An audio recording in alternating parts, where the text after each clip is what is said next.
প্রধানমন্ত্রী কৃষক সম্মান নিধি অথবা পিএম কিষাণ সম্মান নিধির টাকা কিন্তু বছরে 6,000 টাকা থেকে 12,000 টাকা হতে পারে। এটি আমার ঘোষণা না বা এটি আমার কথা না, এটি সংবাদ মাধ্যম এটি দাবি করছে, অর্থাৎ বড় বড় নিউজ পোর্টাল এটা দাবি করছে।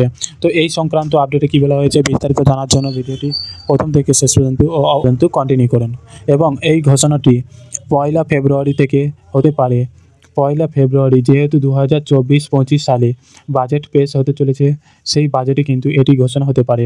তো চলুন দেখে নেওয়া যাক এই সংক্রান্ত আপডেটে কী বলা হয়েছে। দেখুন, বলা হচ্ছে দরজায় করা নাড়ছে লোকসভা ভোট, তার আগে মহিলা কৃষকদের নগদ অনুদান বাড়িয়ে 12,000 টাকা করা হতে পারে বলে সরকারি সূত্রে খবর।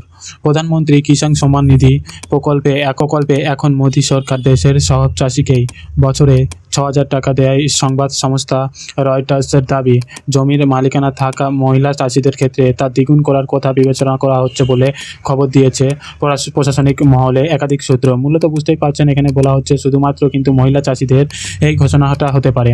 তাছাড়াও দেখুন, বলা হচ্ছে বিরোধী শিবিরের কটাক্ষ, চড়া মূল্য বৃদ্ধি এবং বেকারত্বের ক্ষতে মলম লাগিয়ে মহিলাদের ভোট টানতে চেষ্টার প্রয়াস করছেন কেন্দ্র।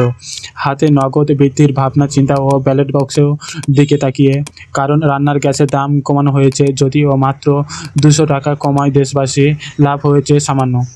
মধ্যপ্রদেশের মহিলাদের হাতে নগদ জোগানের প্রকল্পের সাফল্য এনে দিয়েছে। সূত্র জানাচ্ছে বাজেটের মহিলা কৃষকদের অনুদান বৃদ্ধির প্রস্তাব থাকতে পারে। এখানে বলা হচ্ছে কিন্তু বাজেটের মহিলা কৃষকদের অনুদান বৃদ্ধির প্রস্তাব থাকতে পারে।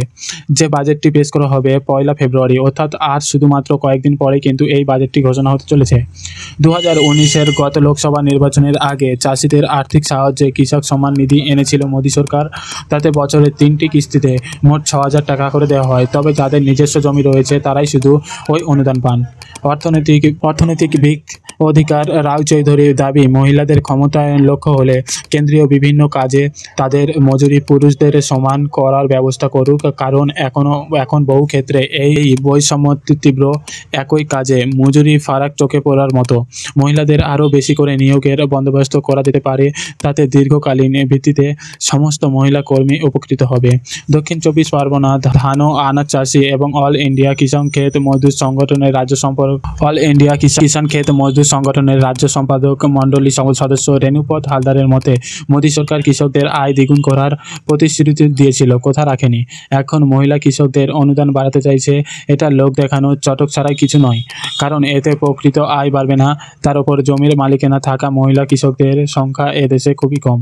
তার দাবি, বরং সরকারি দামের সকলের যাতে সার, বীজ, কীটনাশক পান সেটা নিশ্চিত করুক কেন্দ্র। মূলত বুঝতেই পারছেন, এই ধরনের কিন্তু একটি কথা উঠে আসছে। আসল বিষয়টি জানতে পারবেন 1 ফেব্রুয়ারি, আর কয়েকদিন পরেই কিন্তু বাজেটটি পেশ হতে চলেছে।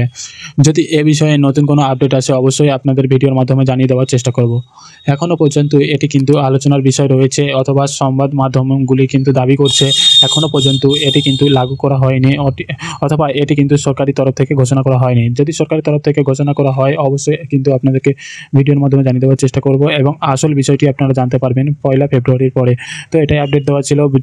যদি ভিডিওটা ভালো লাগে অবশ্যই ভিডিওর নিচে লাইক বাটনটি ক্লিক করে দেবেন, এন্ড আমাদের চ্যানেলটি সাবস্ক্রাইব করে নিন, অবশ্যই সাবস্ক্রাইব করে নেবেন, এন্ড পাশে থেকে বেল আইকনটি ক্লিক করে দেবেন যাতে এরকম নিত্য নতুন ভিডিও সবার প্রথমে আপনি পান। এন্ড যারা আগে থেকে সাবস্ক্রাইব করে রেখেছেন তাদেরকে অসংখ্য ধন্যবাদ।